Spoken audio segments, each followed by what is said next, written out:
kwento ng bayan na nilamon na kasakiman. Pakinggan mo, baka ikaw din ang tinutukoy dyan. Sa taas ng gusali, may nakaupo sa trono. Ngiting plastic pero ang kamay ay may dugo. Biyo ng pando, napunta sa bulsa. Habang ang masagutom, tila walang hustisya. Proyekto sa papel pero wala sa kalsada. Pirmahan lang katapat, may kapalit na sobre sa mesa. Mga pangako noong kampanya parang bula. Pag-upo sa pwesto, biglang naglaho na. Corruption, kanser ng lipunan. Sinong may sala, lahat nadadamay sa kasalanan. Sigaw ng bayan, hindi mo ba naririnig? O baka bingi ka sa tunog ng perang nanginginig?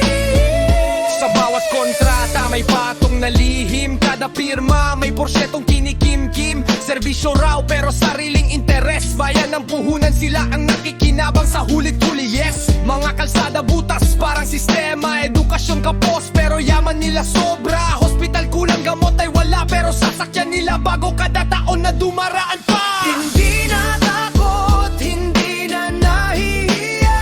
Kahit lantaran tuloy pa rin ang daya. Medya manahimik o baka binayaran. Kaya ang katotohanan hirap ng matagpuan. Corruption, kanser ng lipunan. Sinong may sala, lahat nadadamay sa kasalanan.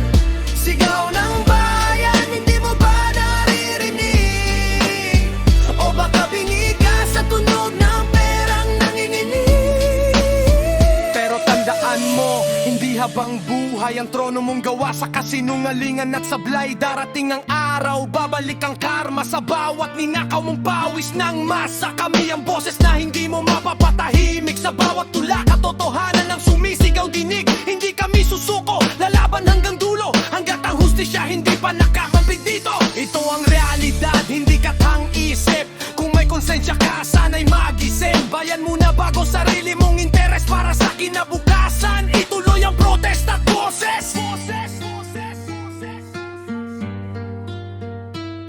Kung gusto mo, pwede ko pa itong gawing mas brutal, mas matindi ang power.